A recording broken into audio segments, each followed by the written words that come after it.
nous écoutez à Lansana Plateau, hein, si on peut l'appeler comme ça. Merci de votre Assoumania Plateau. J'y arrive. Merci de votre fidélité. Bienvenue dans le scanner de Kavi Media. Merci de nous regarder sur Kavi TV, canal 249 du bouquet Canal+, canal 113 du bouquet Star Times, canal 779 si vous êtes sur satellite. Merci une fois encore de nous préférer sur notre site d'information siaminfo.com. Merci de choisir notre application mobile Kavi Media. Merci de nous regarder sur les réseaux sociaux via Facebook Kavi TV, groupe Kavi Media et Ganga RTV qui relaie en direct cette émission. Merci de télécharger notre application mobile disponible sur Play Store et App Store. Là également, tapez Kavi Media et vous serez en direct dans cette émission, le scanner de Kavi Media qui vous parvient du lundi au vendredi quand il est 9h jusqu'à 10h30. Nous vous aidons à comprendre l'actualité majeure. Vous nous pratiquez sur la 96.5 du côté de l'AB. C'est grâce à nos partenaires de Beta FM. Merci une fois encore de votre fidélité. À Bokeh, à Bofa, à Conakry, vous nous écoutez sur la 89.5. Une fois encore, merci de préférer Kavi FM. Au menu de ce matin, le ministère de l'Administration du Territoire et de la Décentralisation a rendu public le rapport de l'évaluation des partis politiques après des mois d'intenses travaux. Dans ce rapport, des manquements ont conduit à la dissolution de 53 formations politiques, à la suspension de 54 et la mise en observation de 67. Et parmi les partis politiques en observation figurent le RPG Arc-en-Ciel et l'UFDG. Le parti de Cellou Dalein Diallo n'a d'ailleurs pas tardé à recuser ces résultats. Mais que risquent ces formations politiques mises en observation? À en croire le MATD, si ces partis politiques ne se mettent pas en règle à l'issue de la période d'évaluation, le ministre de l'Administration du Territoire et de la Décentralisation peut prendre un arrêté de suspension, un moment crucial qui réaffirme la suprématie du pouvoir en place et démystifie les partis politiques. Autrefois influents, ils se retrouvent entre deux chaises. Les partis politiques à l'épreuve de la transition, échec et mat, tout roule comme sur des roulettes pour le pouvoir central. Le PCD, qui est dans ce lot des partis politiques en observation, prend la parole chez nous. Son président, Hamidou Bari, est notre invité de ce mercredi. Malgré la décision de la Cour de justice de la CEDEAO qui autorisait une remise en liberté de Dr Ibrahima Kassory Fofana, le procès de l'ancien Premier ministre du régime Alpha Condé va reprendre ce mercredi devant la Chambre de jugement à la Cour de répression des infractions économiques et financières, CRIEF, détenu depuis le 31 mai 2022. Ibrahima Kassory Fofana est poursuivi pour détournement de deniers publics, enrichissement illicite et blanchiment de capitaux, contrairement au dossier d'autres anciens ministres du régime Alpha Condé poursuivis devant la CRIEF. Celui de Dr Ibrahima Kassory Fofana a accusé un retard suite à son état de santé. Et parlant de santé, son avocat, Maître Dina Sampil, informe que son client n'est pas apte à répondre parce qu'il ne peut pas se déplacer. On en parle également dans cette émission. Le scanner, élimination du CILI U17 pour fraude sur l'âge, une couleuvre difficile à avaler pour les autorités guinéennes. Au cours d'une visite dans les nouveaux locaux du ministère de la Jeunesse et des Sports, le Premier ministre Amadou Riba l'a fait savoir. Le patron du palais de la Colombe exige des comptes. Baouri demande que les responsabilités soient établies et que les fautifs soient sanctionnés. Le Premier ministre devant le ministre des Sports, son cabinet et plusieurs membres de son département parlent de récidive impardonnable de la Guinée qui pousse les autorités à exiger un nettoyage au sein de la Fédération guinéenne de football et à établir les responsabilités. Mais comment établir les responsabilités dans un cartel? Les débatteurs du scanner vous expliquent les réalités vivantes au sein de la Fédération guinéenne de football. Voilà entre autres sujets à débattre pour ce mercredi. Installez-vous confortablement. Bienvenue sur le Média du Développement.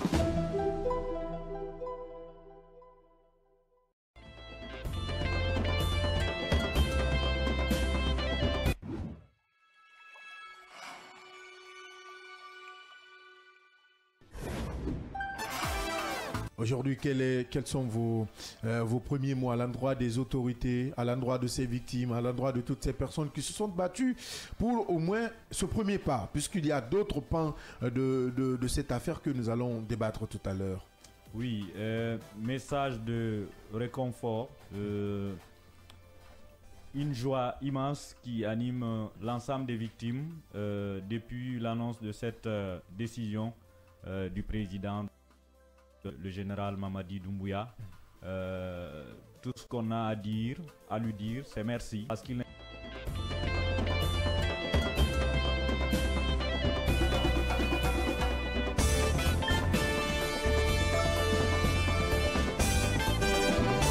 Merci d'être en compagnie du seul et unique média de développement en République de Guinée, Kavi Média. Merci d'être dans cette émission. Le scanner qui vous parvient du lundi au vendredi quand il est 9h jusqu'à 10h30. Autour de moi, avec moi, les débatteurs de chaque matin qui vous aident à comprendre l'actualité majeure. Yaya Diallo, bonjour. Bonjour Abdallah, bonjour à tous. Bonjour Mohamed Leba. Bonjour Abdallah, bonjour à tous. Bonjour Mohamed, le PM. Abdallah Kamara, bonjour et bonjour à tous. Le premier des Mohamed ou le Premier ministre? Les deux, qui ne veut pas être Premier ministre. Bien, hein, c'est déjà compris. Yaya Diallo, voilà. Puisqu'on parle du ministre, le ministère de l'administration du territoire et de la décentralisation a rendu public le rapport de l'évaluation des partis politiques. Hier, on en parlait. Une question, les partis politiques à l'épreuve de la transition. Le MATD démystifie certains partis politiques en République de Guinée. Bah oui, si on peut se le permettre. Est-ce qu'on peut poser aussi la question autrement? Il y a des situations qui se passent.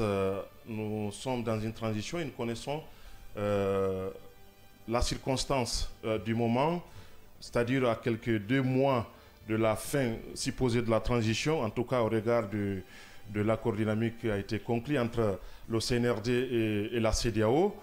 Pour beaucoup de ces formations, d'ailleurs même la plupart de ceux qui sont mis sous contrôle, sous observation, j'allais dire, beaucoup d'entre eux sont dans cette posture, celle qui consiste à dire la fin de la transition, c'est le 31 décembre 2024. Alors, il se trouve que depuis un bout de temps, depuis sous Mori Kondé, il y a des évaluations qui s'effectuent pour lesquelles nous-mêmes, médias, on s'est chargés et pour lesquelles on n'a jusqu'à présent pas vu de résultats fiables. Alors, sous le général Khalid Kondé, les choses sont parties pour un début. D'abord, les critères posaient problème pour plusieurs formations politiques. Finalement, les gens se sont mis dedans. Les évaluations ont été effectuées avec des critères qui sont connus, puisqu'on nous faisait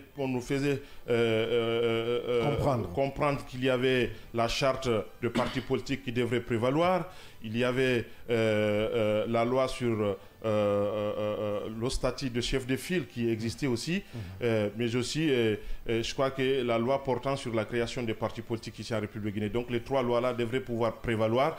À l'interne, il se trouve que il y a eu beaucoup de choses qui ont été soulevées, notamment en ce qui concerne l'ORPG Arc-en-Ciel, l'IFDG, puisque c'est les principales formations politiques. C'est pourquoi nous en parlons et nous insistons. Il y a là quand même beaucoup de critères et pour l'IFDG et pour l'ORPG Arc-en-Ciel qui n'ont pas été, disons, satisfaits au dire du MATD. Donc, c'est pour dire que l'IFDG et l'ORPG à ce qu'on appelle plusieurs points en commun dans le cadre de cette évaluation. C'est la non-validité du bureau exécutif de ces différentes formations politiques-là, mais aussi le manque du respect, ou tout au plus non, le respect du délai du congrès électif du parti. Pour le RPG d'ailleurs, depuis sa création jusqu'à maintenant, il n'y en a pas. Ce n'est pas une nouveauté, les gens le disaient, mais le MATD aussi l'a réitéré dans son rapport final. Il y a là l'état financier aussi qui pose problème. De part et d'autre, on nous apprend que ni les comptes bancaires, encore moins une évaluation financière n'a été effectuée par ces différentes formations politiques pour effectivement mettre ça à la disposition du MATD, comme on le dit ici, c'est la tutelle de ces différentes formations politiques. Alors, l'un dans l'autre, il y a quand même un débat qui se pose là. La question qu'il faut se poser en ce qui concerne l'état financier de ces différentes formations politiques-là, moi je suis de ceux qui pensent que, puisque au regard aussi de la loi, il était dit que l'État devrait quand même subventionner ces différentes formations politiques-là. Est-ce que l'État respecte cette obligation? La réponse est non. Depuis un bon bout de temps, l'État ne finance pas en partie ou ne subventionne pas. Je préfère ça, les partis politiques. Alors, si tel est le cas, je pense que je vois le MATD, je vois très mal le MATD exiger d'une formation politique ou d'une organisation pour laquelle vous n'assistez pas. Alors qu'au regard de la loi, vous devrez pouvoir le faire. Sur un certain nombre de points, on peut discuter sur le bien fondé de tous ces critères-là, mais à l'évidence... Surtout le financement, hein, Diallo. Il ne faudrait pas que des cartels se retrouvent dans le financement des partis politiques. En Afrique, c'est chose courante, ce n'est pas une nouveauté. Nous sommes entièrement d'accord et c'est en cela que nous disons on a besoin d'avoir une clarté sur la base de la loi. On n'invente rien, puisque c'est des dispositions qui existent. Pour lesquels et les partis politiques et le MATD se sont bien imprégnés, je pense qu'il y aura une confrontation et c'est en cela que j'ai dit, puisque le ministre lui-même l'a dit, c'est un débat ouvert dans lequel chacun de ces différents partis politiques aura le temps de s'expliquer et vice-versa aussi pour le MATD pour pouvoir voir comment est-ce qu'il faut résoudre tout cela. Si l'idée consiste à faire de telle sorte que un juste milieu soit trouvé et que les formations politiques puissent avoir cette responsabilité sur eux de pouvoir résoudre un certain nombre de problèmes qui ont été soulevés par le MATD, je pense que ça pouvait mieux nous servir. Maintenant, s'il y a derrière une idée d'une répression politique, puisque j'ai commencé par cela, une répression plus ou moins légalisée, on va aller doucement. La question elle est claire. Est-ce qu'aujourd'hui le MATD a mis d'accord ces formations politiques? Non. Ils y étaient. Non. Elles y étaient en tant que formation politique. Seulement, sur le lot, seulement l'UFDG quand même a brandi le chiffon rouge. Les autres ont apprécié. On a quand même vu les interventions. Les autres n'ont quand même pas, peint le tableau en noir. Donc aujourd'hui, qui sont ces autres-là? Oui, il y a le PEDN. Le PEDN a contesté les résultats. Non, le PEDN en observation. Mais qui a contesté? La suspension. Il y a le PDG RDA qu'on a reçu ici, qui n'a pas contesté. C'est des choses qui ne sont pas liées. Alors, non, je te pose, il y a trois cas. Il y a trois catégories. Il y a des partis suspendus, il y a des partis en observation, et il y a des partis, comment je peux dire ça, qui sont en observation, suspendus et dissous. Donc, il y a trois catégories de partis politiques. Aujourd'hui, tous ceux qui sont dissous là, on ne les a pas entendus parler. Il ne faut pas les mettre de côté. Parce que là, on est en train de faire un débat discriminatoire. Là. Si on dit qu'il faut laisser ceux qui sont dissous et s'intéresser seulement à ceux qui sont en observation, parce que ce sont les grandes formations politiques, ou c'est parce qu'ils ont les leaders les plus représentatifs, c'est Loudalen Diallo, Alpha Condé, Sidia Touré. Il y a d'autres partis politiques qui ont quand même donné de la force à ce qu'on appelle grande formation politique. Aujourd'hui, ces partis politiques suspendus. Parmi eux, jusqu'à présent, on n'a pas quand même vu de réaction. En tout cas, moi, personnellement, je n'ai pas vu de réaction. Non. Les partis suspendus, personne n'a quand même levé le petit doigt pour dire que c'est ça, c'est ça, c'est ça. Les partis en observation... Vous n'avez pas suivi Fodé Mohamed Souma de la GECI? Oui, j'ai suivi Fodé Mohamed Souma de la GECI hier tard la nuit. Et j'ai suivi ça. Mais dans d'autres... pour parler de formation en observation, on a quand même vu les critères, hein.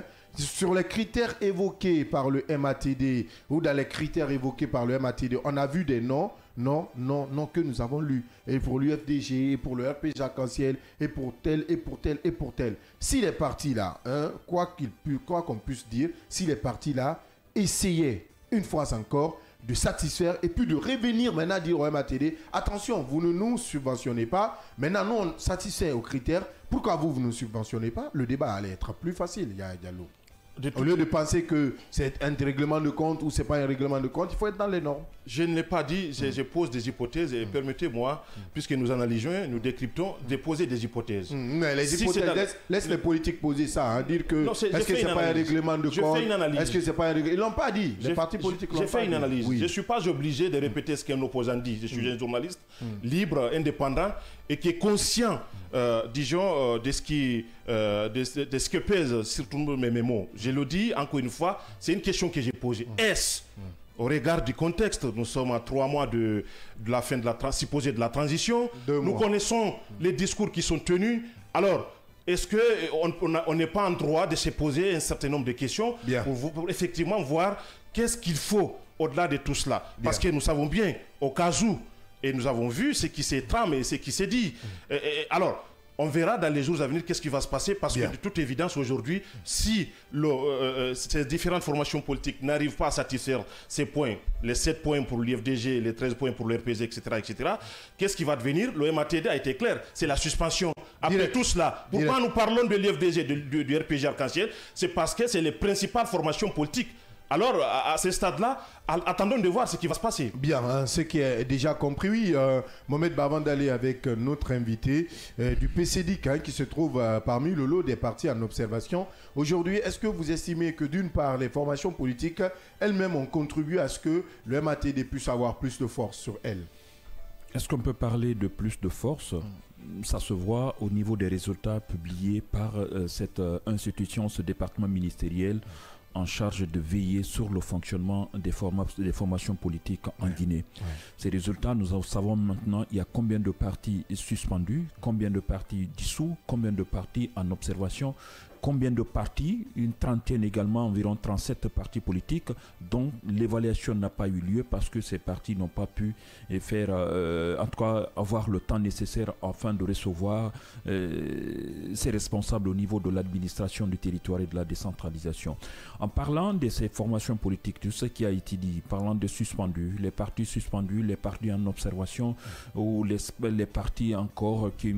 L'ensemble de toutes ces formations, il faut se dire qu'il y a une certaine force que l'administration du territoire peut se donner en disant voilà, on a découvert ces différentes faiblesses de la part des uns et des autres.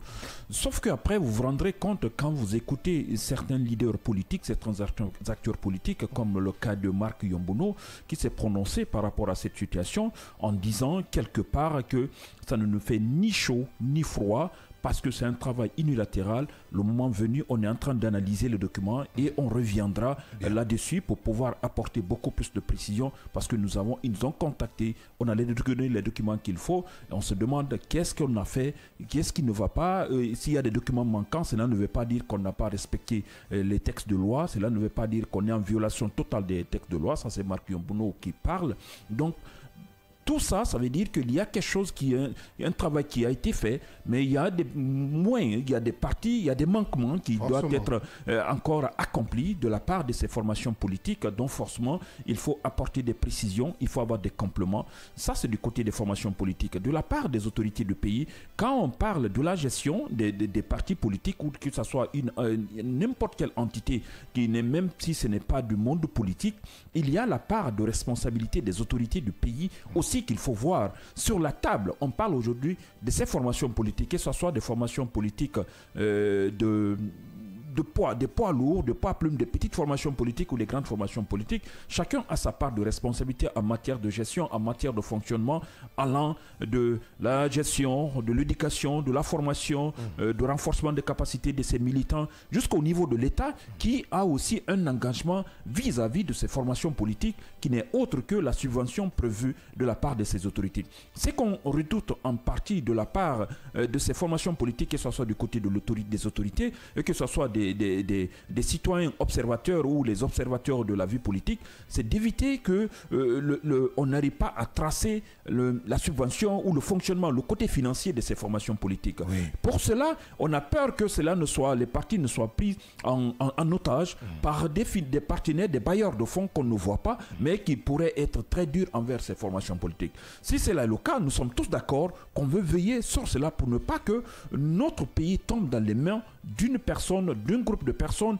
et que après la gestion devient un problème. Mais pour éviter cela, qu'est-ce que l'État est en train de faire ou qu'est-ce que l'État a fait jusqu'à présent pour que ces formations politiques n'arrivent pas à avoir des difficultés en matière de financement? Je vais parler ici de la subvention promise de la part de l'État. Est-ce il est temps de parler de cette subvention afin de mettre les partis dans les rangs, dans les conditions normales? Est-ce que non, ce n'est même pas lié à cela? Il y a ce que l'État, même dans ses formations politiques, il y a la gestion, l'opacité en matière de gestion. C'est-à-dire quoi? Quand on écoute Djenab de la part du côté de l'administration du territoire de la décentralisation, parlant qu'il n'y a pas de traçabilité en matière de gestion financière de ces formations politiques, que même les cartes de membres, normalement qu'il y a un registre qui doit dire qui a acheté, qui n'a pas acheté. Mais là, je me dis, est-ce que ce n'est pas trop poussé vraiment pour voir au niveau de ces formations politiques? Parce que pour moi, c'est comme si on veut chercher des poux sur des crânes bien rasés et que demander ces petits détails En quoi cela pourrait apporter, vraiment éviter des problèmes? Ça, c'est un premier facteur qu'il faut voir. C'est normal qu'on parle de la traçabilité, mais c'est tout à fait normal aussi qu'on essaie de dégager des moyens qu'il faut, des conditions qu'il faut pour que cela se passe très bien, qu'on arrive à voir l'État à compter de 2025, l'État a pris des engagements, toute formation politique qui remplissent toutes les conditions, tant sur le plan national que sur le plan financier, l'État pourrait l'accompagner à telle hauteur pour le plan financier. Mais si cela n'est pas fait, on se dira que peut-être les interprétations vont commencer à arriver, les spéculations vont dire on fait tout, on met aujourd'hui les observations, les partis politiques en observation, le RPG Arc-en-Ciel, l'UFR, l'UFDG. Pour moi, est-ce que réellement ça suffit pour pouvoir contrôler réellement? Est-ce que c'est juste, on veut bien gérer la vie des formations politiques, ou bien on essaye de créer des problèmes là où ça n'existe pas? Parce que pour moi, la première des choses d'abord, c'est de faire une décantation, de voir qui est capable de faire quoi en matière de politique dans notre pays, en matière de mobilisation, en matière de gestion saine des finances qui rentrent dans les caisses de cette formation politique. Et puis voilà, qui est incapable de ne même pas mobiliser même au sein de sa famille des militants, des sympathisants ou des observateurs. Je pense que quand tout cela sera dégagé, le côté financier, c'est important, c'est vrai. On a peur des cartels ou d'autres sources, en tout cas, de financement n'arrive à polluer la vie de notre pays, ici, la gestion, parce que ce sont des personnes, des potentiels candidats à la magistrature suprême de notre pays, la Guinée. Donc il est tout à fait normal de veiller, de voir qui est capable de le faire. Mais si ça trouve également de l'autre côté, au niveau des autorités du pays, au niveau du CNRD ou au niveau du ministère de l'administration de la décentralisation, il y a un agenda caché qui n'est pas propre, dont on n'arrive pas à lire dans les conditions normales. Ce sont des questions qu'on doit soulever afin de savoir qui est en train de bien travailler, qui est en train de dénoncer des bonnes choses, que ce soit du côté de l'autorité, des autorités, que du côté des formations politiques, parce que de toute façon, ce sont des Guinéens qui sont à la tête du pays, de ces formations politiques, mais aussi à la tête du pays. Chacun, c'est au nom de l'État, au nom du peuple, on l'a toujours dit ici, mais qui est en train de réellement aider ces formations, comme on appelle l'État? C'est de ça qu'il faut poser la question. Les formations politiques, il peut y avoir quelqu'un qui a d'autres ramifications, ça ne peut pas contribuer au développement de la nation. Ça peut être ceux qui sont aujourd'hui au sommet de l'État, à la tête de ce pays, mais chacun de ce côté aussi des gens qui tirent le drap de leur côté. Donc je pense que l'ensemble de tout ça mérite d'avoir des projecteurs, des éclaircissements qui pourraient nous aider à sortir de cette situation. Bien, mais si cela n'est pas le cas, ça deviendra compliqué et on va tourner sans qu'on arrive à voir vraiment le bout du tunnel. Ce qui est très bien compris, oui, Mohamed Leba aujourd'hui, démystification ou pas, est-ce que les partis politiques sont dans de sales draps? Moi je vous ai parlé d'une diversion hier, mais allons seulement que vous allez me donner raison. Moi je vous pose juste une question. Est-ce que vous connaissez le menuisier qui a fabriqué la croix sur laquelle Jésus a été crucifié? C'est un film que j'ai regardé, je n'y étais pas. Voilà, vous ne connaissez pas le menuisier non plus. En fait, c'est les mêmes questions qu'on pose aux partis politiques aujourd'hui. Tu connais le réalisateur du film aussi. Vous connaissez le... vous voyez, en fait, ce sont des questions tellement rapprochées. Quand vous regardez ces critères-là, vous allez comprendre que parfois, il y a 3 questions qui devraient en être une, c'est-à-dire qui devraient être une seule question. Une seule question. Je vous parle par exemple où on demande le mandat des membres du comité exécutif national, et la validité. On parle du délai d'organisation du prochain congrès. En fait, ce sont des questions, si vous regardez très bien, qui devraient être quand même, pour lesquelles on devrait faire une jonction. Vous comprenez, une juxtaposition pour vraiment une économie d'énergie, de temps et de tout. Aujourd'hui, parce que sur la période dont on parle des 3 dernières années, quand il s'agit aussi des questions liées aux finances de ces différentes partis politiques. Je parle du bilan de compte, des résultats et de tableaux de flux de trésorerie, selon le MATD. On parle des 3 dernières années, 2021, 2022, 2023. Bien. Nous tous ici savons pertinemment, quand il s'agit des grandes formations politiques, ou en tout cas les principales formations politiques de notre pays, notamment l'UFDG, le RPG Arc-en-Ciel, l'UFR, depuis 2021. Est-ce que, honnêtement, ce sont des formations politiques stables, c'est-à-dire dont la stabilité pouvait même être convaincante? Parce que tout simplement, les leaders de ces différentes formations politiques-là, certains sont en exil et d'autres sont en prison. Comment vous voulez réellement qu'il y ait congrès au sein du RPG Arc-en-Ciel alors que ceux qui sont censés être à la tête ou organiser ce congrès-là se retrouvent en prison? C'est comme si je fais tomber une aiguille, c'est-à-dire en pleine forêt, dans l'Amazonie, je vous dis de chercher, au beau milieu de la nuit, je vous dis de chercher et je ne vous donne même pas une lampe. C'est comme si aujourd'hui on est en train de chercher des poux sur un crâne rasé et on veut, vaille que vaille, trouver réellement ces poux-là. Je crois que c'est difficile. De comprendre tout ce qui se passe, de qu'on va me taxer pour dire non, je suis en train de saboter le travail du MATD. Le MATD est bien dans son rôle de le faire, de toiletter le paysage politique guinéen. Aujourd'hui, on se disait qu'il y avait 1000 et quelques partis politiques, ou en tout cas, disons 3000, 4000, en tout cas, il y en a beaucoup. Une centaine. Il faut non, c'est juste un exemple. voilà une boutade. Mais il faut juste quand même dire aujourd'hui que le problème, ce n'est pas à ce niveau-là. Le véritable problème, c'est le MATD lui-même qui devrait être, c'est-à-dire sérieux vis-à-vis de cette démarche à suivre. Vous le savez, vous avez tout à l'heure parlé de cette subvention accordée aux formations politiques. Il n'y a pas plus de 2 mois ou 3 mois que siaminfo.com avait fait réagir un homme politique qui parlait de cette subvention qui n'a jamais vu jour. Depuis, en tout cas, quand même, que la loi a été votée pour que les partis politiques soient subventionnés. Ça n'existe pas. Depuis Soulan, ça n'a compté. Ça n'existe pas. Oui. Ça n'existe pas. Donc ça veut dire que le CNRD a hérité de cela. Oui, bien sûr, mais l'administration, c'est une continuité. Mais c'est pourquoi aujourd'hui on est en train... je le rappelle. Voilà, c'est pourquoi aujourd'hui on est en train de demander des comptes à ces différentes formations politiques, parce qu'on se dit, malgré que les leaders, certains soient en exil, il y a quand même l'administration de ces formations politiques-là qui continue à travailler. Donc, c'est que si... ça veut dire qu'avec ou sans, il doit faire le congrès. Tu réponds à cette question. C'est ce que je dis. Mais comment... d'une part... C'est ce que je dis. C'est ce que je dis. D'une part. Mais c'est comme si on parlait aujourd'hui d'élection présidentielle en Guinée. Est-ce que Cellou Dalein, Sidya Touré, ils peuvent y participer alors qu'ils ne sont pas là? Ce n'est pas le même contexte. Non, mais ça revient à la même chose. Le congrès, c'est une élection. Le congrès, c'est une élection, c'est un vote qu'on organise. Ce n'est pas le même contexte. C'est ce qu'on dit. C'est au sein même de ta formation politique. Je sais que c'est au sein de sa formation, de la formation politique. Mais est-ce que ça veut dire tout simplement que cela doit se passer alors que vous n'êtes pas au pays?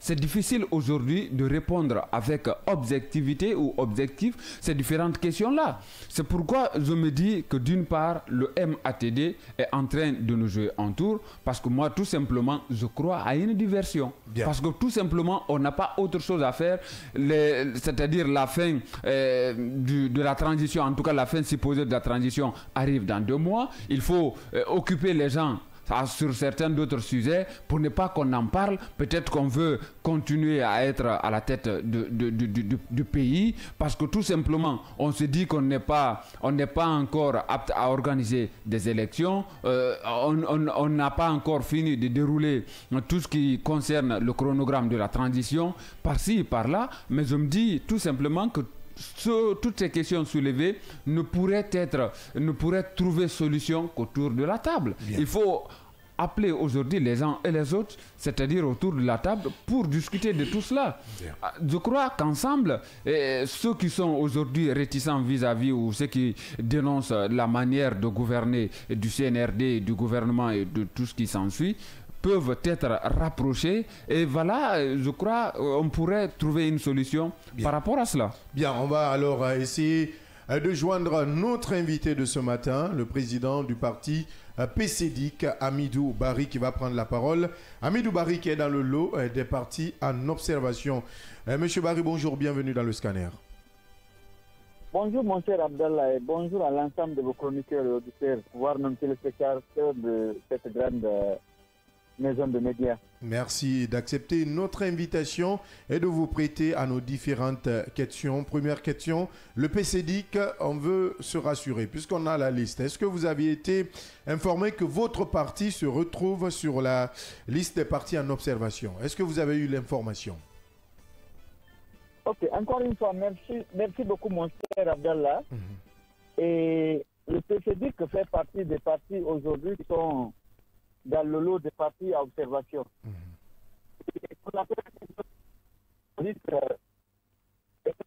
On a du mal à vous recevoir. Hein. On a du mal à vous recevoir. Si vous... Oui, allô. Vous nous recevez là? Oui, on vous reçoit. Allez-y, allez-y. Oui, allô, je peux? Oui, allez-y. Je disais que le PCD fait partie des partis là, dans le lot des partis à observation. Mais croyez-nous qu'on s'est évertu à répondre à pas mal de questions posées par le MATD. Comme le disait un de vos confrères tout à l'heure, qu'il y a beaucoup de questions qui concourent à atteindre les mêmes mobiles. Mais à un moment donné, il faudrait que la vocation soit purement objective, allant dans le sens de voir comment et rendre beaucoup plus assaini le milieu politique. Parce que vous n'êtes pas sans savoir que ce qui est dit par moment, il y a de ces partis aujourd'hui qui sont là, et puis c'est actuellement à travers les grandes rencontres qu'on sent que ce parti existe. Lorsqu'un parti, le leader n'est pas connu, il ne prend pas parole au niveau de l'espace public, il n'y a pas un fonctionnement normal à l'intérieur du parti. Un parti seulement se promène avec le statut juridique, je pense que ça reste à désirer. C'est pour cela qu'à un moment donné, le ministère de tutelle est appelé à travailler avec les partis, la main dans la main, pour voir comment nous allons assainir notre milieu, parce que ce n'est pas qu'un fait guinéen, un peu partout de par le monde.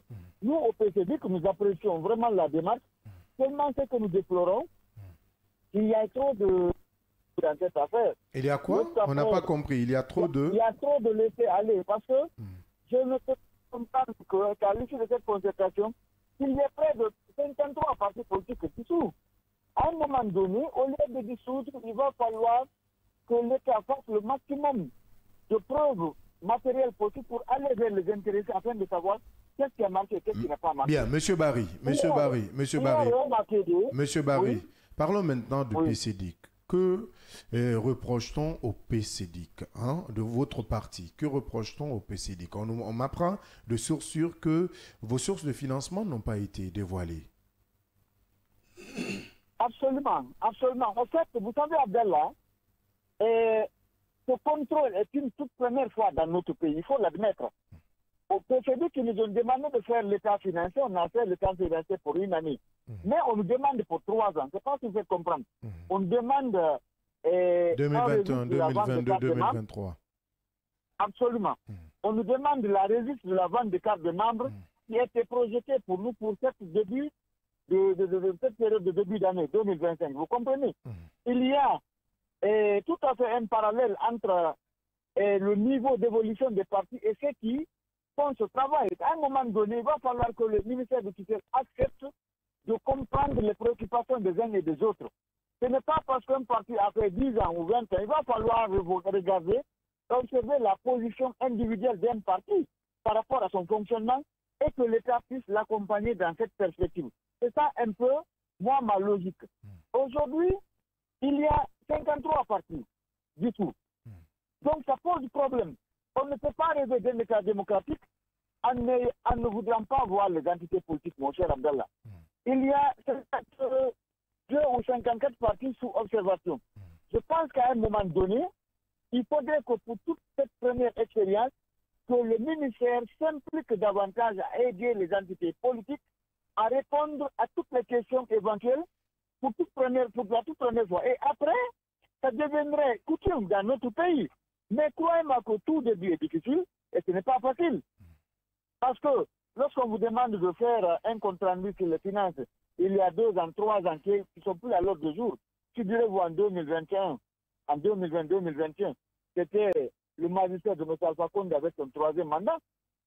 Presque les entités politiques n'ont pas eu à évoluer dans le pays. Il y a eu la pandémie Covid-19 qui planait qui dictait son veto, où on a interdit presque à tous les regroupements. De quelque nature que ce soit, même au niveau des motions, on avait été interdite. Il va falloir, à un moment donné, qu'on chasse les véritables motivations qu'on peut demander aux uns aux autres d'apporter pour ne pas qu'il y ait des falsifications de documents ça et là, et que ça soit produit juste pour chercher à atteindre une cause. C'est ça un peu mon inquiétude. De l'autre côté, Et tout parmi le lot des partis qui sont aujourd'hui dissous, je les invite, s'ils estiment qu'ils sont blâmés dans leur droit, de se constituer et d'écrire à la Chambre administrative de la Cour suprême. Parce que la Cour suprême est une entité qui rentre dans le fonctionnement et l'organisation des entités politiques. À un moment donné, il va falloir que ces entités puissent se retrouver et travailler pour aller dans ce sens. Parce que ce n'est pas parce qu'une décision administrative tombe maintenant là qu'on est obligé de nous soumettre, même si la décision est très malvenue. Parce qu'il va falloir voir les contours, les motivations et même l'aspect juridique ayant prévalu à la motivation de la dissolution de ces entités. Bien. Parmi ceux qui sont suspendus, je les invite autant que nous-mêmes qui sommes sous observation de nous rapprocher dans les prochains jours du ministère de tutelle pour savoir qu'est-ce qui n'a pas marché pourvu que les uns soient sous le régime d'observation et qu'est-ce qui n'a pas marché pour que les autres soient sous le régime de suspension. Vous ne craignez pas une suspension, vous, au PCDIC? Non, écoutez, le PCDIC est un parti qui fonctionne normalement, mon cher ami, où nous avons un bureau national, où nous avons le démembrement. Malheureusement qu'il y ait la visite au niveau de l'intérieur du pays sans que les gens ne soient associés. C'est ce que je déplore encore au niveau de votre média. Parce qu'il a été dit que cette mission devrait aller de Conakry à l'intérieur du pays, mais malheureusement, ils ont fait des visites simultanées sans que nous ne soyons informés par là, pour qu'on prenne des dispositions afin que des missions soient réussies à l'intérieur du pays. Voici encore un autre manquement. Mais à un moment donné, comme la dame vous a dit hier, Mme Zainab, que les partis qui sont sur observation ont répondu à 30%, à 70% des points qui étaient déjà demandés par le ministère. Donc, ce lot-là, il reste 30% de réponses à apporter. Bien. Parmi les partis qui sont sous suspension, ils n'ont répondu que 30% des besoins et il reste 70%. Il y a un lot de partis qui est un quatrième lot qui n'ont pas encore été visités. Je les invite à venir s'approcher au niveau du département pour les inviter à aller faire la visite au niveau de leur ciel. Parce que ça ne sert à rien que de Guinée se retrouve et chacun se calme sur sa position. Et comme ça, je pense que le pays risque de prendre un élan de choc. Bien. Lorsqu'un débat est posé, lorsque nous sommes pour la gouvernance vertueuse au sommet de l'État, il faudrait que ce principe s'applique au niveau de la gestion à la base. Oui, Mohamed Ba. Sauf si il y a une volonté manifeste de prétendre noyer le gros poisson. Si ce n'est pas le cas, je pense que nous saluons cette démarche. Nous invitons le MATD à mieux s'impliquer, à mieux soutenir et à mieux accompagner les entités politiques pour produire toutes les réponses liées à leur inquiétude. Oui, Mohamed Leba. Aujourd'hui, toutes les formations politiques sont, en tout cas la plupart, non les moindres, sont en train de tirer au bazooka sur le MATD. De votre côté au PCDIC, est-ce que vous pouvez nous parler du dernier congrès? Oui, écoutez, nous, notre congrès, nous irons à notre congrès vers décembre, vers le mois de décembre. Pendant cette période de fin d'année, nous sommes à jour par rapport à la tenue du congrès. Et croyez-moi qu'au début, on avait dit qu'on avait tout causé à nous. Il nous a fallu venir avec les documents pour leur montrer que nous sommes à jour par rapport à la tenue de notre congrès. Et aujourd'hui, il ne suffit pas de dire qu'un parti doit se sélectionner. Il y a chaque parti, il y a le statut et le règlement intérieur. C'est souvent cela que le parti organise ses congrès. Il y en a des partis qui ont souscrit pour chaque 2 ans. Si après 2 ans, vous ne faites pas de congrès, c'est que vous êtes en porte-à-faux avec la loi. Par exemple, avant la tenue du prochain congrès, le PCDIC avait souscrit pour 5 ans.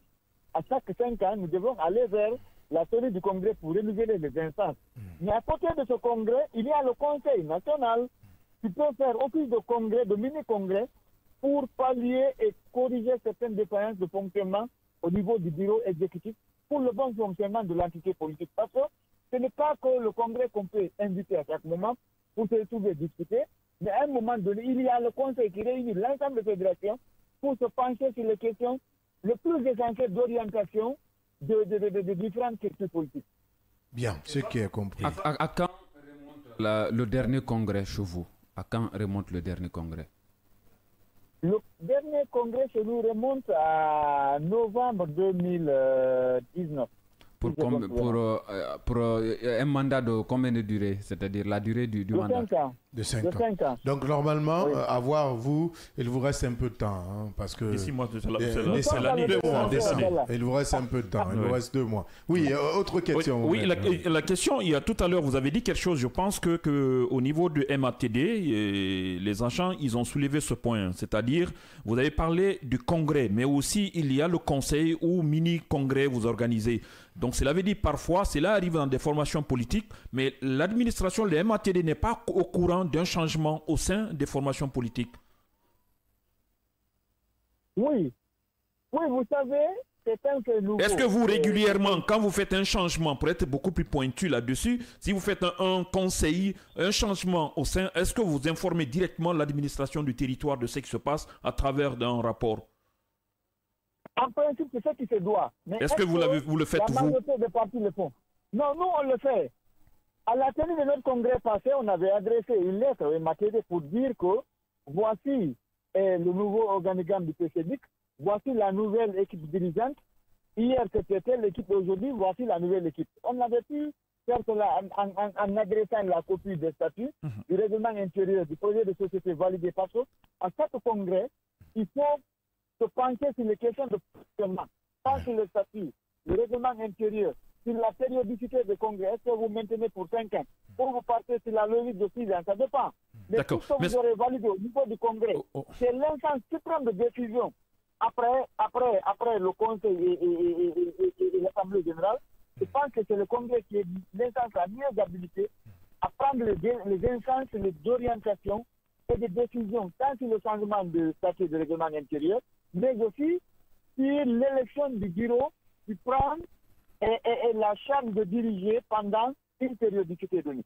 On ne va pas peindre tout en noir ce travail du ministère de l'administration du territoire et de la décentralisation. Qu'est-ce que vous appréciez dans ce projet, dans ce travail qu'est en train de faire le MATD?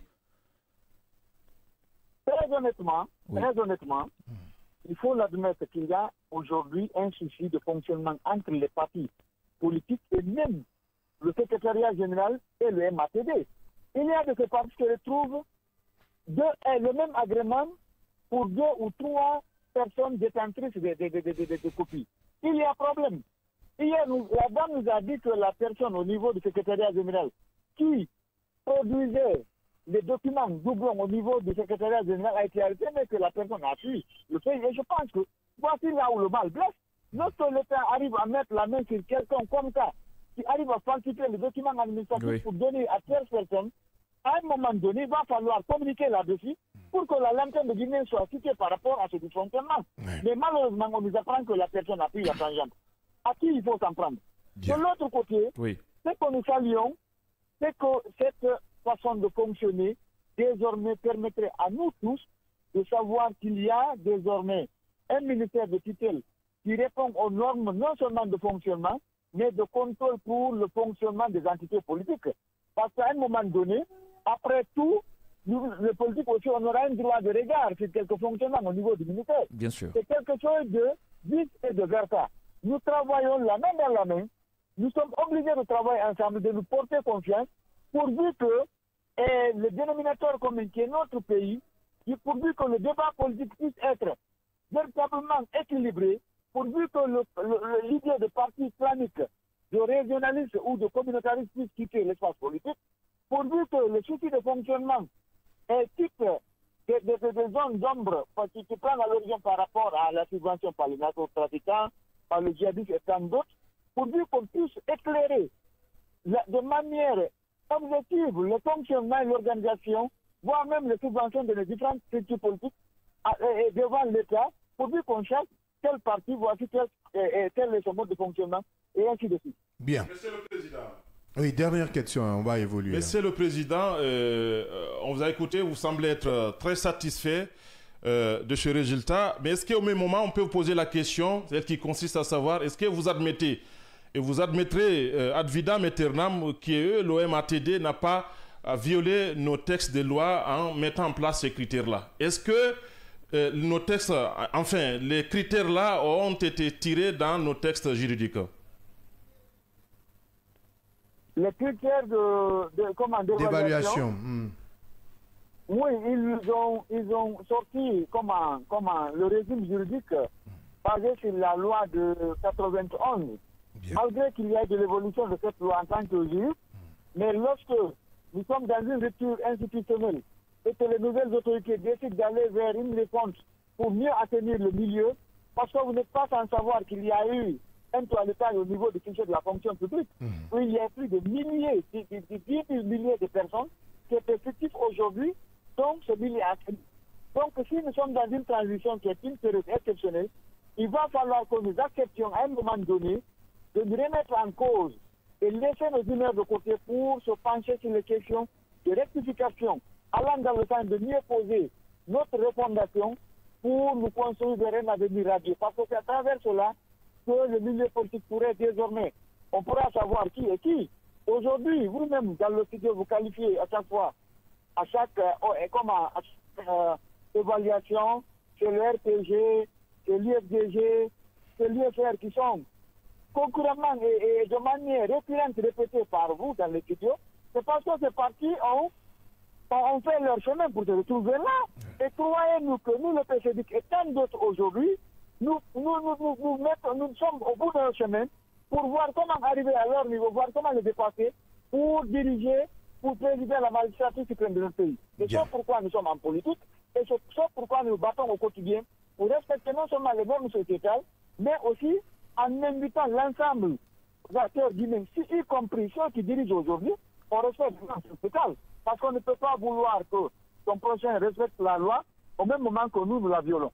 Bien, c'est déjà compris, Monsieur Hamidou Barry, président du PCDIC. Merci d'être intervenu dans cette émission, Monsieur le Président.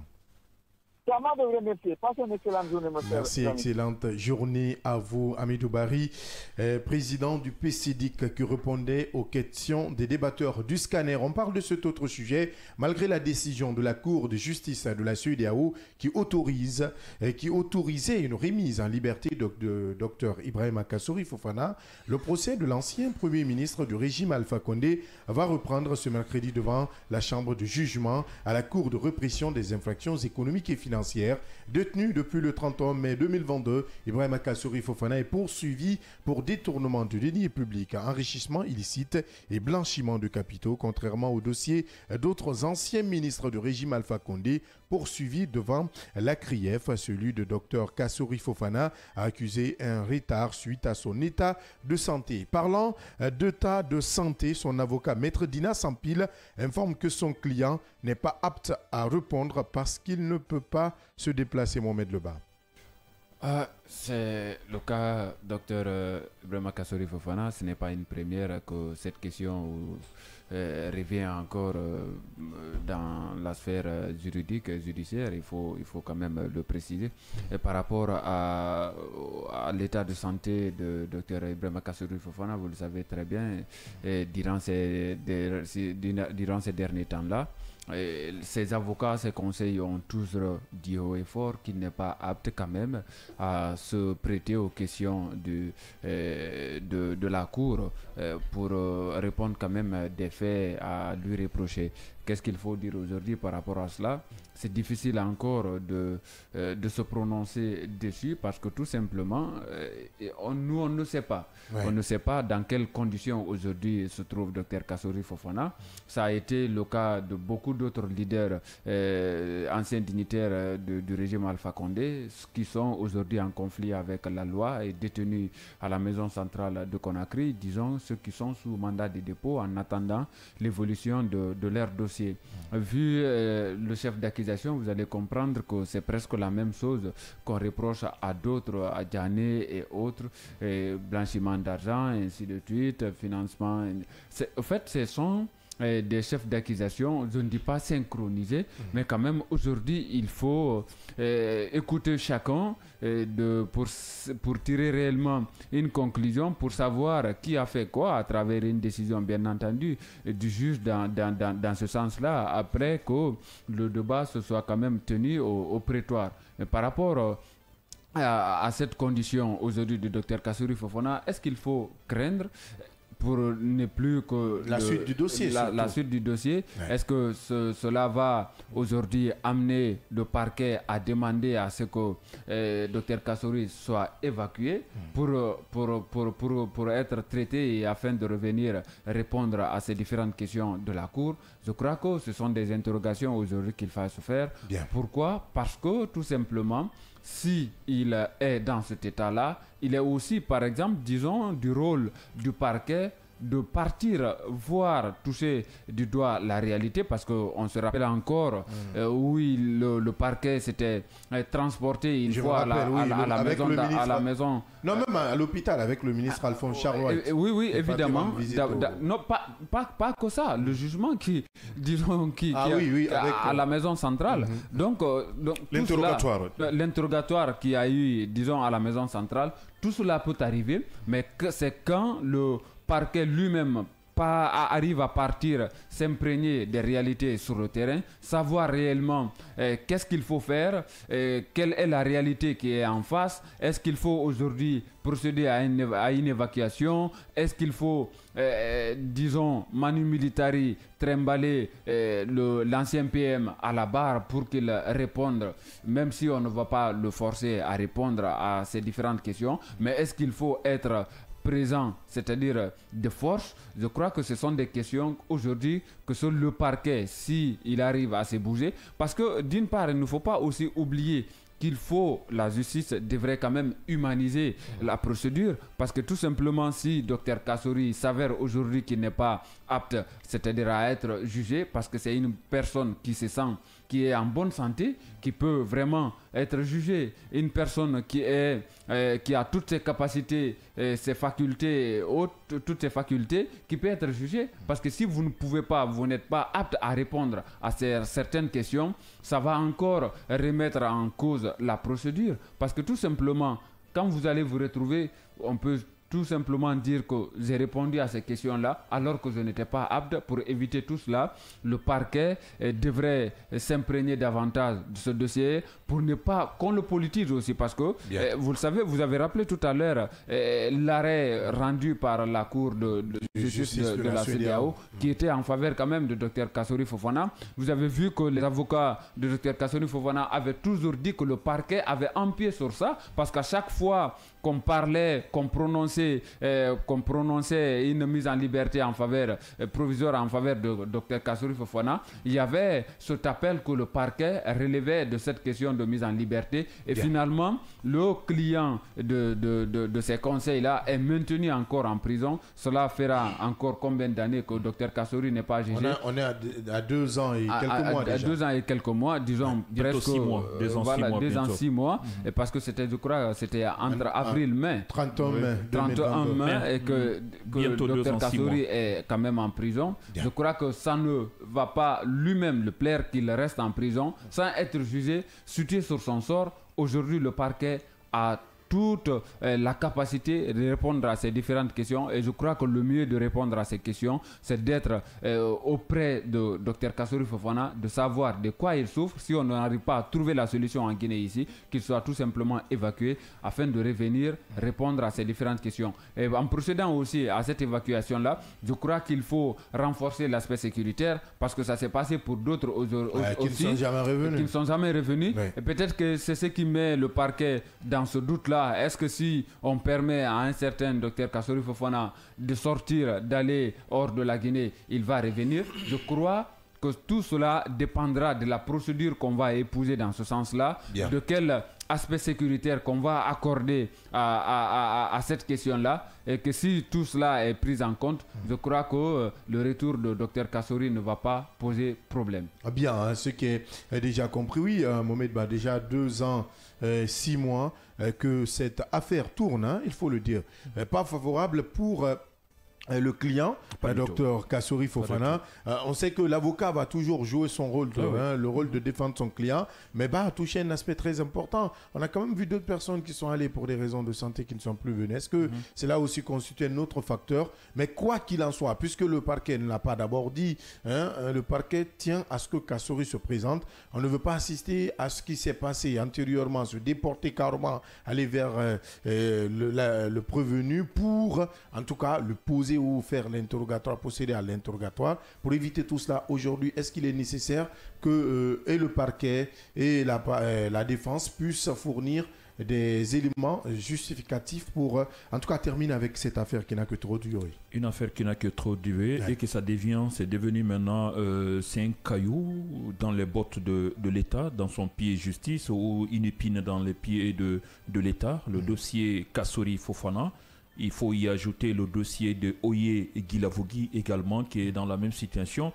Je pense que le respect de loi, le côté humanitaire devrait aussi, je ne dirais pas qu'il devrait dominer, mais devrait peser également dans la balance. Parce que la question qu'on se pose, pourquoi Oye Guilavogui est en déplacement en dehors du pays, en Tunisie plus précisément depuis des mois maintenant pour un traitement? Ils sont accusés presque des mêmes chefs, ils ont pratiquement les mêmes chefs d'accusation, ils traînent les mêmes chefs d'accusation de détournement, de blanchiment, ainsi de suite, et que lui, de l'autre côté, Oye est en Tunisie depuis combien de temps, malgré la demande effectuée parfois par les autorités du pays, les autorités judiciaires du pays, mais il est toujours là-bas, et que normalement, si tout va bien, sur le plan sanitaire, il devrait recouvrer lui sa liberté. En tout cas, du côté sanitaire, il devrait finir au mois de janvier, donc probablement attendu le 5 février prochain ici. Et c'est le contraire du côté de Kassori Fofana, l'ancien Premier ministre Kassori, que son dernier rapport date le 10 octobre dernier, et que c'est le même d'ailleurs rapport que son avocat Maître Sampil devrait présenter à la CRIEF aujourd'hui, parce que son client ne peut pas se déplacer, il ne peut pas être à la barre aujourd'hui, son état de santé ne lui permet pas, parce qu'il ne peut pas se déplacer seul. S'il doit se déplacer, il faut qu'il y ait des personnes sous ses aisselles pour le permettre de se déplacer. Donc pour lui, sauf si on tient à le trimballer, à le traîner pour aller à la justice, à la chambre, devant la chambre de jugement du côté de la CRIEF.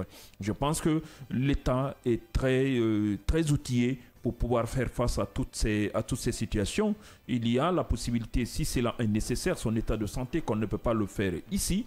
Pourquoi ne pas l'envoyer de l'autre côté? On n'a jamais entendu que Oye Guilavogui a pris la tangente, il a traversé la mer Méditerranée pour aller en Europe. Il est toujours en Tunisie. En tout cas, si les informations, les dernières... D'où la nécessité de construire des hôpitaux dignes de nous. Ça, c'est la première partie que moi j'essaie de voir. C'est la possibilité. Il est toujours là-bas. Donc, avec l'État, normalement, c'est des trucs qui se passent entre États. Et l'État tunisien a l'obligation de veiller sur des clients qui ont été envoyés dans ce pays, parce que cela, il va dans les coopérations qui existent entre les États. Donc, sur le plan sécuritaire, dans les conditions normales, l'État tunisien a l'obligation de veiller sur lui jusqu'à ce qu'il rentre dans l'avion pour quitter le sol tunisien, jusqu'à se retrouver dans notre pays. Donc, si l'état de santé de Kassori demande la même chose, le Premier ministre Kassori demande la même chose, pourquoi ne pas le faire? Parce que, de toute façon, peu importe ce qu'on peut lui reprocher, peu importe ce qu'il a fait, mais de toute façon, c'est une personnalité de ce pays. On peut ne pas l'aimer, mais il a vraiment défendu, il a été l'image de notre pays pendant une période. On peut ne pas être du RPG,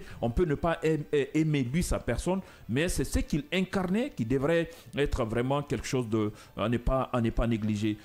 Autre chose, comme tu veux le dire, ça devrait être une leçon pour tous ceux qui sont au pouvoir, tous ceux qui viennent, qui ont le temps ou 1 an, 2 ans de gérer, même si c'est une semaine, tout ce qui rentre dans le cadre de vraiment des infrastructures de notre pays, sur le plan sanitaire, sur le plan éducation. Envoyer vos enfants à l'étranger, ça ne peut pas suffire tout. Vous êtes là, vous les envoyez. Renforcer l'éducation du pays, ça compte beaucoup, parce que tôt ou tard, ça pourrait se retourner contre vous d'une manière ou d'une autre. C'est la même chose sur le plan sanitaire. Aujourd'hui, notre santé, dès qu'il y a un petit truc seulement, c'est le tourisme sanitaire qu'on essaie d'organiser, envoyé dans les pays du Nord, en Afrique du Nord, pour le traitement, pour l'hospitalisation, pour la prise en charge, même parfois même dans les pays voisins. Ici au Sénégal, on quitte la Guinée parce qu'on te dit qu'on ne peut pas. Et même parfois même quand les Guinéens quittent ici pour un rendez-vous avec un médecin dans un pays au Sénégal, au nord de l'Amérique du Nord, dans les Maghreb, ils vont là-bas, parfois ils se croisent avec le médecin qui doit le prendre en charge. Ça trouve que c'est un médecin guinéen qui passent là-bas pendant des périodes par mois, 1 fois par mois ou 2 fois par mois, et ils se croisent parce que les infrastructures ne sont pas renforcées ici. Pas parfois parce que le personnel n'est pas là. Parfois, le personnel est là, mais le matériel n'y est pas. Donc, je pense que c'est une obligation pour l'État de faire face à ces situations. On parlait de comment on appelle, de scanner avec les jeunes enfants de cadets ici, le sport guinéen. On oublie qu'on doit renforcer. On en a aujourd'hui au niveau de Donka, on en a du côté de la Caisse nationale de sécurité sociale, au niveau de l'hôpital sino-guinéen. Je pense qu'on devrait renforcer cela tant à Conakry qu'à l'intérieur du pays, dans les grandes villes. Cela, il va dans l'intérêt de tous les pays. Donc aujourd'hui, le cas Kassori, aujourd'hui, ça fait combien de temps qu'on en parle? Ça fait combien de mois? D'autres dossiers ont avancé. Le dossier de Damaro, ça avance. De Ghané, ça avance. Mais du côté des malades, c'est-à-dire Oye et Guilavogui et du Premier ministre Kassori, ça n'avance pas. C'est toujours pratiquement le statu quo. Parce que le côté santé, ça ne va pas. Parce que les structures sanitaires, ça ne va pas. Donc moi, je pense que l'État a l'obligation de veiller à cela. La même chose qu'on disait par rapport aux partis politiques sur le plan financier, de faire des audits avec des secteurs, des gens qui sont beaucoup plus expérimentés, qui ont l'expertise en la matière. Pourquoi ne pas alors investir? L'État va investir, c'est la charge de l'État, de voir des personnes spécialisées en la matière de ces maladies de Kassori par exemple, de pouvoir se déplacer, venir voir. Est-ce que tout ce qu'on dit, cela nécessite un déplacement? En tout cas, trouver de vrais moyens. Trouver de vrais moyens ou de véritables moyens. Pour qu'on sorte de cela. Parce qu'on ne souhaite pas. Si le monsieur arrive à perdre la vie comme ça, je pense que l'État va avoir cela sur sa conscience. Et tous ceux qui sont au pouvoir aujourd'hui vont avoir la mort de Kassori. Si on ne le souhaite pas, on touche le bois pour ne pas que cela arrive maintenant. Mais il est temps. Ou si l'État s'empire, je préfère. De toute façon, l'État, ça reviendra. L'État s'empire. Dès qu'on dit s'empire, là, on ne voit pas qu'il ne va pas parler. On va innocenter les mots. Abdallah, ça devient la même chose. La mort nous attend tous. De toute façon, mais la façon de mourir, c'est ce qui nous fait peur. Moi, personnellement, la mort ne me fait pas peur, mais comment je vais mourir, moi, mon souci, c'est à son niveau. Donc, la même chose aussi de ces personnalités de notre pays. Créons des conditions. Ça ne veut pas coûter à l'État les yeux de la tête. Mettez les moyens qu'il faut. Qu'on sente que oui, telle personne vient de telle localité. Si on n'a pas confiance aux médecins guinéens, alors prenons quelqu'un. Si c'est aux États-Unis, au Japon, en Afrique ou en Chine, ou je ne sais pas, mais qu'on sente que l'État est en train de faire quelque chose pour la prise en charge de ces personnes. Aujourd'hui, ce sont des présumés. Attention, il faut apporter cette précision. Ils sont présumés, ils ne sont pas coupables pour le moment. Donc, toutes les conditions doivent être réunies pour qu'ils bénéficient de leur statut actuel sur le plan judiciaire, qu'ils sont présumés, qu'ils ne sont pas, comme on appelle, coupables des faits qu'on leur reproche. Donc, toutes les conditions. Sur le plan sanitaire, Kassori, dans les conditions normales, à ma connaissance, il est rentré des 2 pieds à la maison centrale. Il était en forme et en tout cas, visiblement, il n'est pas tombé malade. C'est là-bas qu'il est tombé malade. Donc, c'est une obligation de lui permettre à retrouver au moins une partie de sa santé. Donc, je pense qu'il est temps pour tout le monde de prendre à bras le corps tous les défis qui attendent ce pays, parce que le développement de la Guinée, ce n'est pas un étranger qui va développer la Guinée. Le même problème se pose presque pour tous ces prévenus. État de santé, manque d'infrastructures sanitaires aujourd'hui. Est-ce qu'il faut résoudre ce problème pour éviter en tout cas toute complication dans la procédure ou dans les procédures à venir? La question se pose d'elle-même. Et maintenant, il appartient à ce qui nous gouverne d'en tirer toutes les conséquences et d'essayer le plus vite que possible répondre disons à cette exigence qui permettra à l'État lui-même d'économiser un certain nombre de choses. Ceci dit, je pense que ce que nous vivons en ce qui concerne ces feuilletons judiciaires très complexes, très compliqués même pour les avocats, et j'ai envie même de dire pour le parquet. Kassori Fofana, pour une première fois, qui a bénéficié d'une mise à liberté provisoire.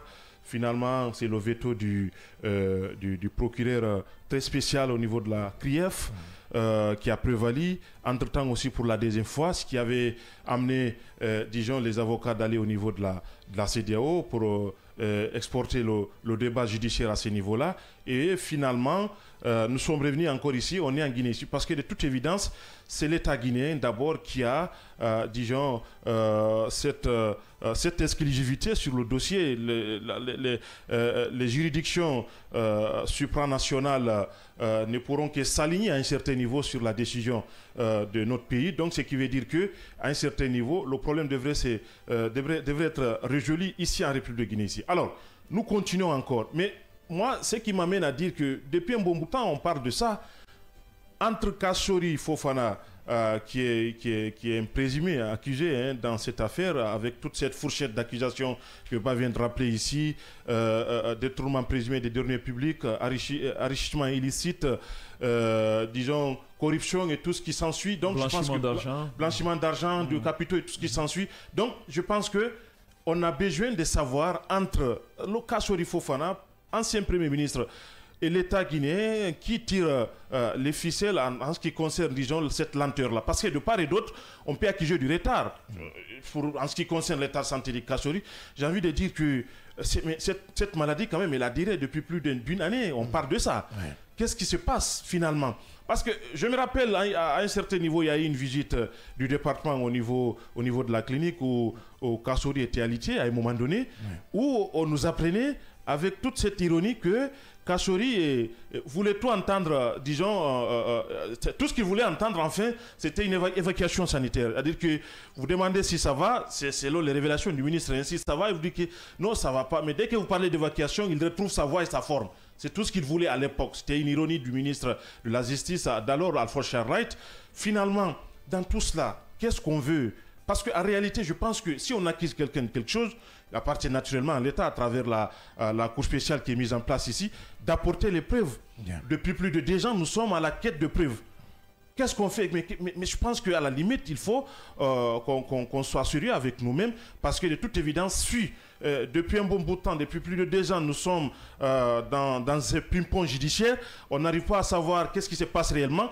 Il appartient à un certain niveau au parquet, puisque c'est le parquet qui a quand même accusé, de pouvoir apporter, disons, un certain nombre de preuves, ce qui permettra à l'opinion aussi d'être assurée par rapport à la bonne conduite de ces procès-là. Sinon, ça laisse place à toutes sortes de spéculations, quelquefois même des raccourcis, parce que de toute évidence, à écouter ces avocats, on s'en rend compte effectivement qu'il y a quelque part quelqu'un qui tire les ficelles et qui ne veut pas effectivement que ces dossiers avancent, alors qu'en réalité, je pense qu'on a besoin, y compris Kassori lui-même, pour qu'on puisse sortir définitivement de cette situation-là. Maintenant, si c'est l'omerta totale de part et d'autre, nous n'avons pas des explications claires. Quand vous écoutez le parquet, vous allez dire que le problème c'est Kassori, vice-versa aussi quand vous écoutez ces avocats, vous allez dire que le problème c'est le parquet. Donc je pense qu'à la limite on a besoin de voir ce qu'on appelle une évolution dans ces dossiers. Eh bien, ce qui est déjà compris, une évolution, hein, c'est ce qui pourrait aider les deux parties et contribuer à la manifestation de la vérité. On enchaîne avec les auditeurs et téléspectateurs au stand 629 95 67 2 fois. Bonjour mes chers journalistes, vous êtes les meilleurs. Il est bien de faire la décantation des partis politiques tout en respectant les principes démocratiques pour nous éviter des quiproquos inutiles. Vivement la fin de la transition sans problème, que Dieu sauve la Guinée et les Guinéens. Mando depuis Dabondi, fidèle auditeur de cette émission. Salut les hommes de bonne foi, c'est le résultat que nos dirigeants devaient attendre sur notre football. Le problème a commencé à la présidence et le général Mara est le parrain. Monsieur Sampil est malvenu, tout ce qui est mal finira mal. Signé Mamadou Saliou, il en sait des choses, hein.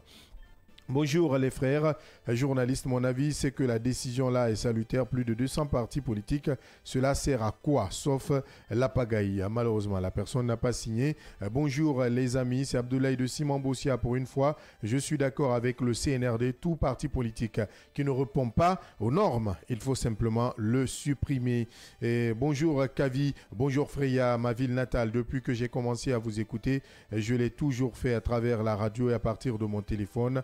C'est seulement hier je vous ai vu à la télé, mais laissez-moi vous dire que vous êtes tous élégants. Abdallah, vous êtes vraiment un beau gosse, très élégant. De passage, j'aurais appris que à Matoto, un homme a enfermé son jeune frère dans la maison jusqu'à ce que le dernier trouve la mort. Ici à Ga, merci.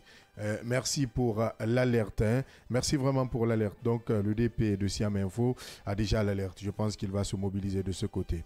Bonjour les scénaristes, les scanneristes et à M. Silla Rukens, vice-président de la Comdi et meilleur communicant politique dans les médias, si vous le dites. Cette actualité fait écho partout dans le pays, même dans les médias internationaux, étrangers. C'est un moment moment très important de cette transition historique.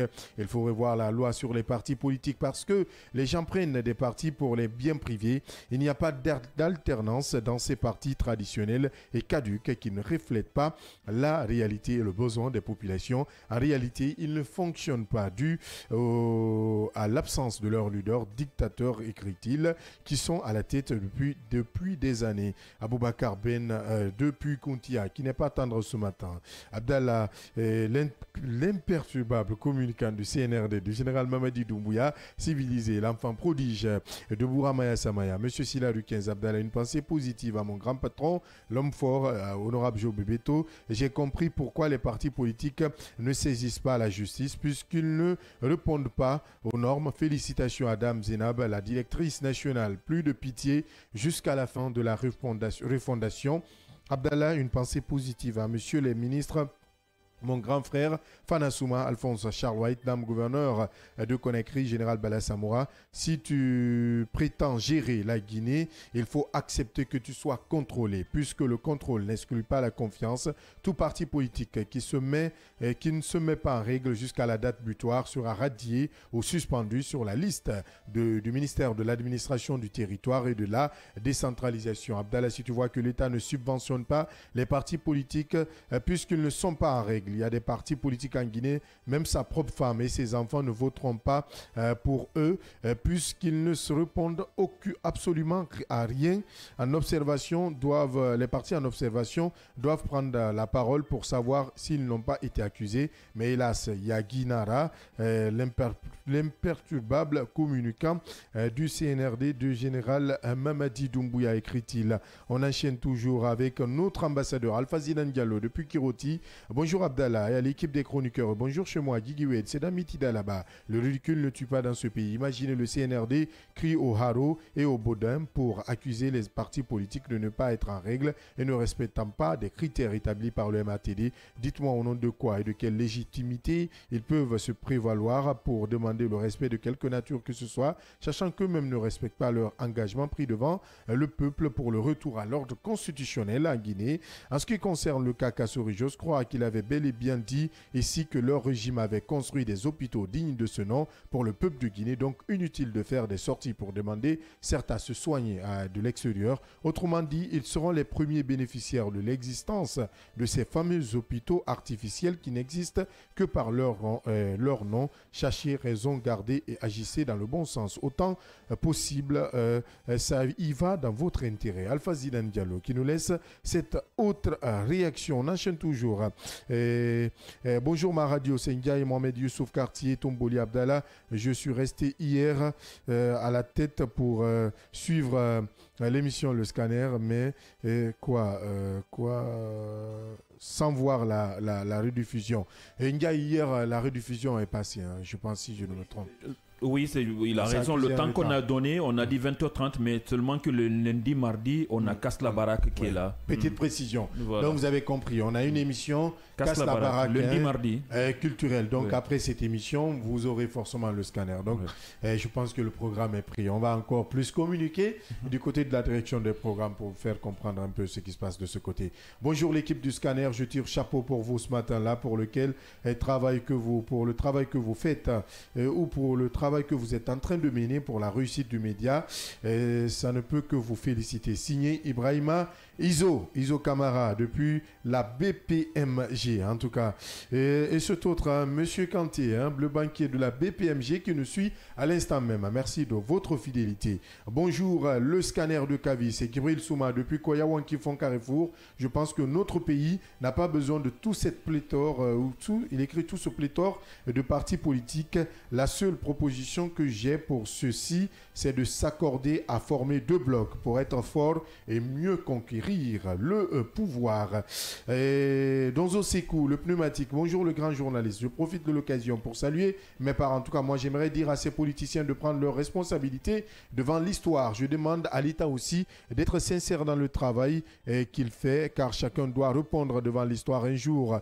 Je ne peux pas terminer sans interpeller la justice. Tout ce qui se passe actuellement en Guinée, c'est parce que la visite ne prend pas sa responsabilité. Sinon, là où on est aujourd'hui, on n'a pas le droit d'être là. Ici, il y avait la vraie justice. Donzo Sekou, le pneumatique depuis Caporo. Bonjour ma radio, moi c'est Soiriba de Anta. Je vous salue, grand journaliste, et bonne journée à vous. Merci de ce côté. Merci à tous ceux et celles qui nous pratiquent à l'instant même sur Kavi Média, Kavi Radio. Une pause derrière, nous nous retrouvons et nous parlons de football une fois encore dans cette émission.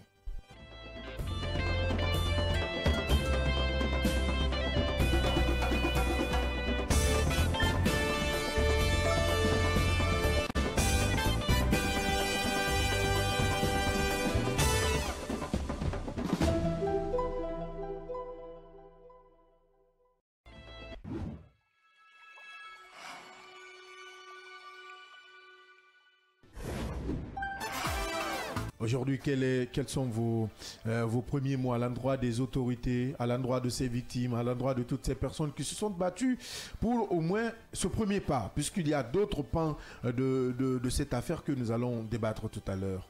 Oui, message de réconfort, une joie immense qui anime l'ensemble des victimes depuis l'annonce de cette décision du président, le général Mamadi Doumbouya. Tout ce qu'on a à lui dire, c'est merci, parce qu'il n'est pas l'auteur de ce qui s'est passé. Dernière sortie parlait du président de la transition, le général Mamadi Doumbouya, qui pour vous est aujourd'hui très mal entouré ou tout au plus très mal conseillé. Oui, c'est vrai. Vous savez très bien, aujourd'hui, nous sommes en période de transition. Ça, on n'a plus besoin de rappeler. C'est extrêmement important. Et pendant cette période de transition, il y a eu quand même des actes qui ont été posés aujourd'hui de notables, de salutaires.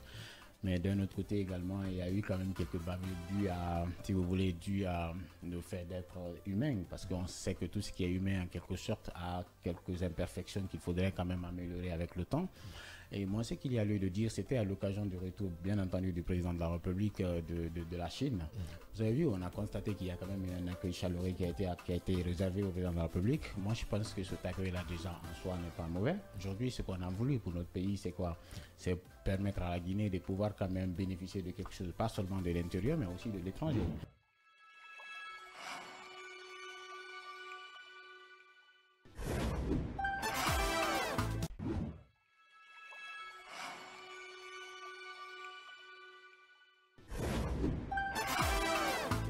Journée internationale de la jeunesse et journée ville morte en République de Guinée.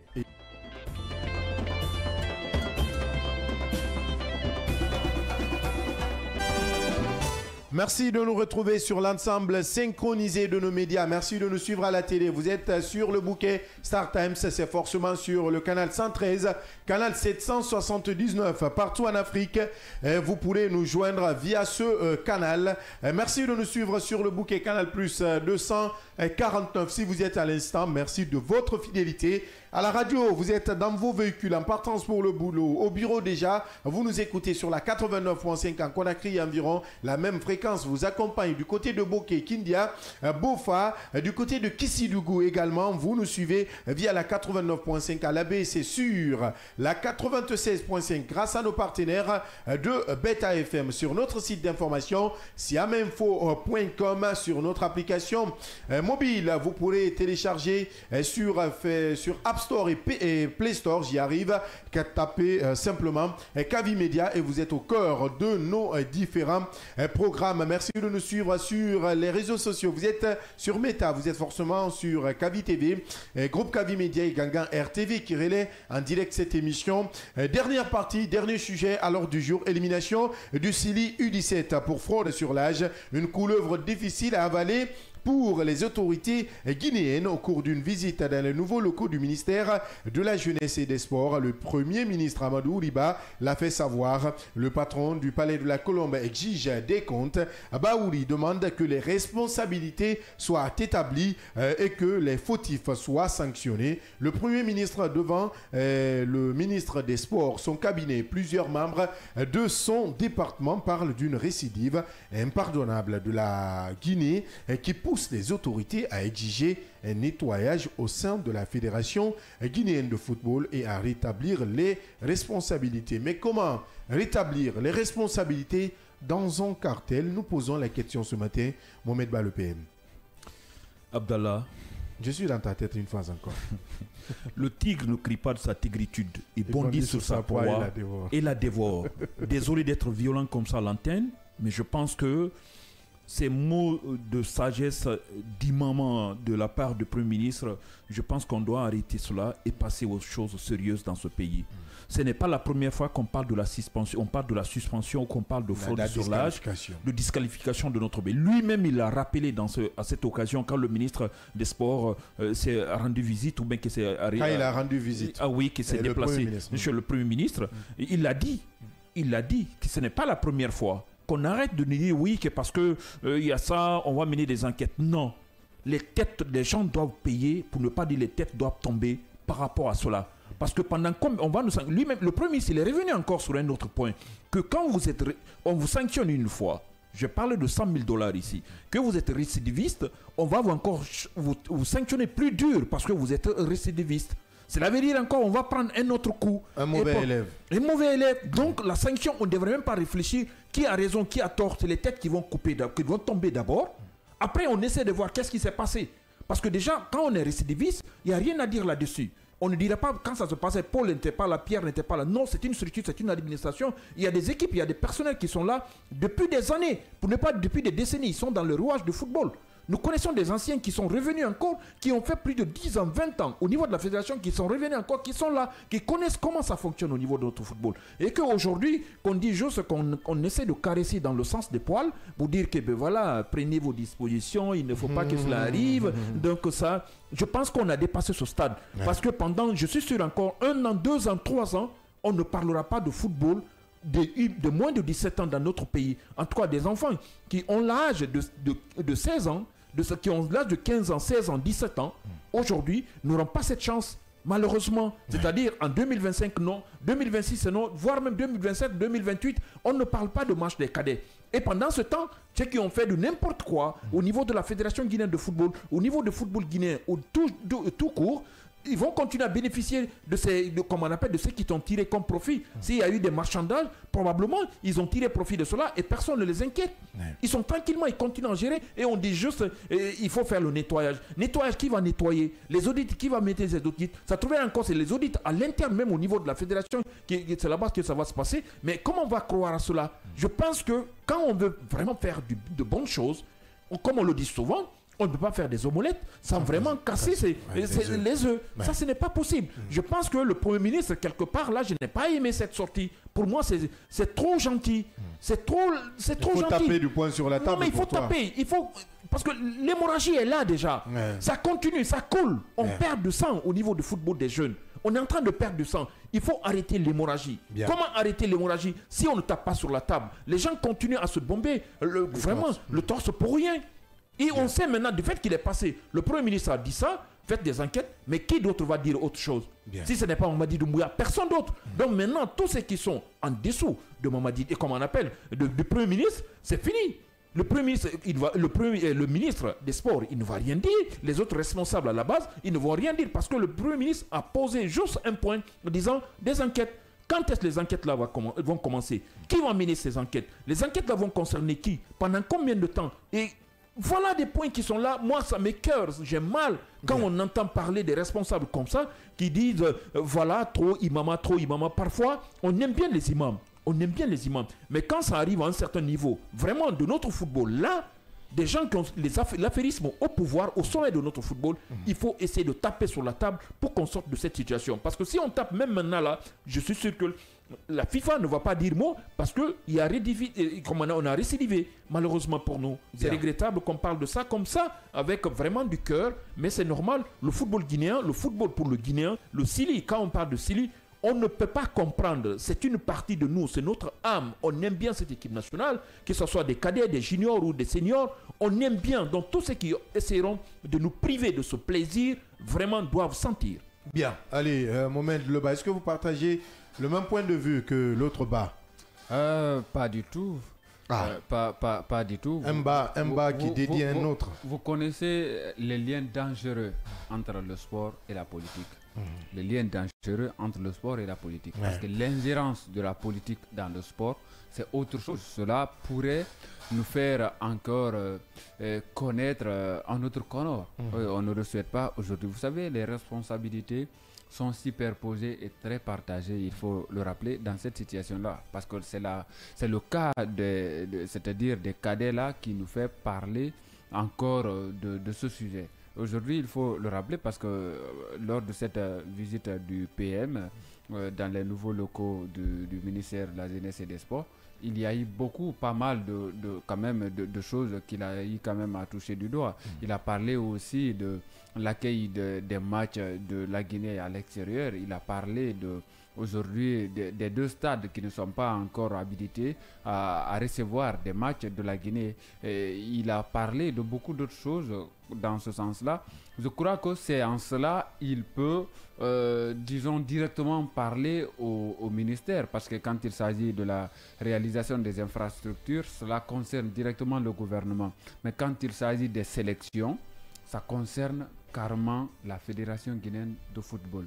Il faut savoir dissocier les choses, chacun a son rôle. Par rapport au cas des cadets, je ne crois pas que cela soit directement imputable au ministère des Sports. Parce que tout simplement, la sélection relève directement de la Fédération guinéenne de football. Si il y a une instance aujourd'hui à qui il faut demander des comptes dans ce sens-là, je crois que ça doit être la Fédération guinéenne de football.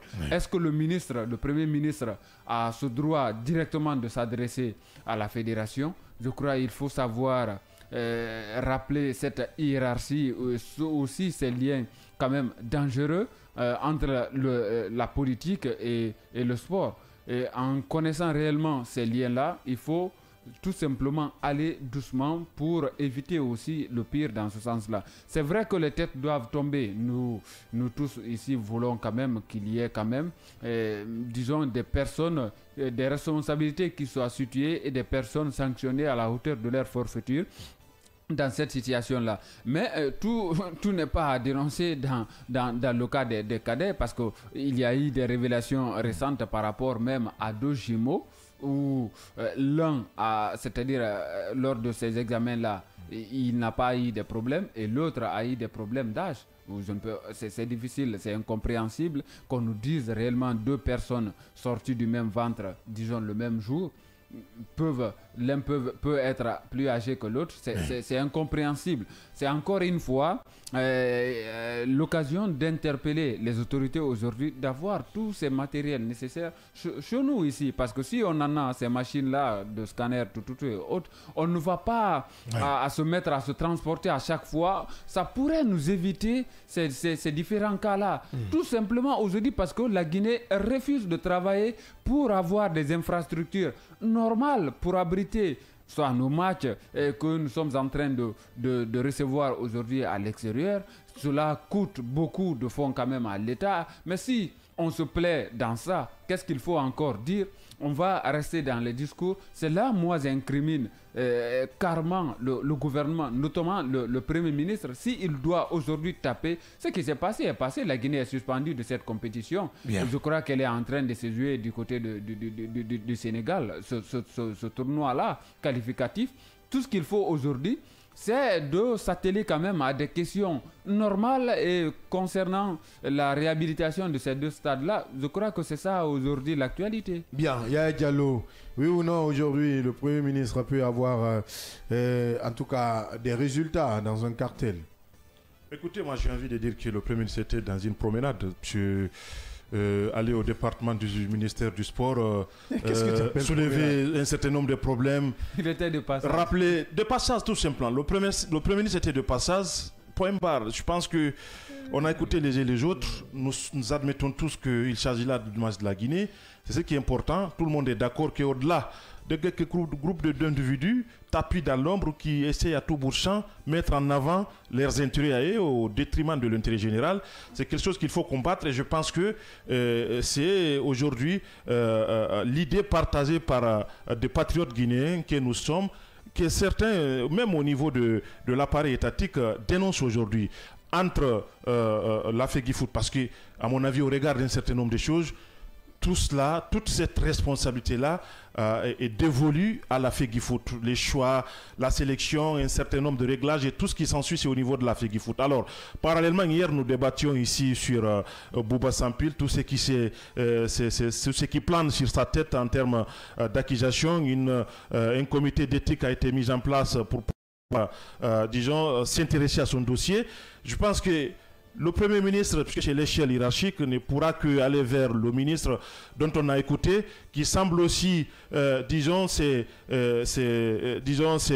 dresser des couronnes qu'il n'en a jamais mérité, parce que pour lui, ce qu'il a pu faire, personne n'a pu le faire ces 10 dernières années au niveau du département. C'est ce que nous apprenions hier de Kamou Bogolaba, alors qu'en réalité, aujourd'hui, il appartient à lui, Premier ministre, ministre du sport, d'aller vers la FEGIFOOT et demander compte, comme il a fait savoir l'autre fois là. Mais jusqu'à présent, nous n'avons pas de résultat. Et je pense que la responsabilité des Baouri s'arrête jusqu'à ce niveau-là, même si nous savons à un certain niveau, il est Premier ministre, et naturellement, nos premiers ministres sont avant tout les premiers des ministres. Donc, au-delà de ces discours que nous voyons ici, ça s'arrête là. Ils n'ont pas toutes les marges de manœuvre pouvant mettre la pression à qui des droits pour obtenir des résultats. Parce qu'en pareille circonstance, on aurait dû savoir entre-temps qu'est-ce qui s'est passé. Bien. En attendant qu'on puisse attaquer la décision, disons, de l'instance africaine du football. Mais en attendant, essayons de déballer devant nos portes, parce que le problème, c'est avant tout d'abord guinéen. Bien, le problème, il est guinéen. Et vous l'avez compris, continuez le débat.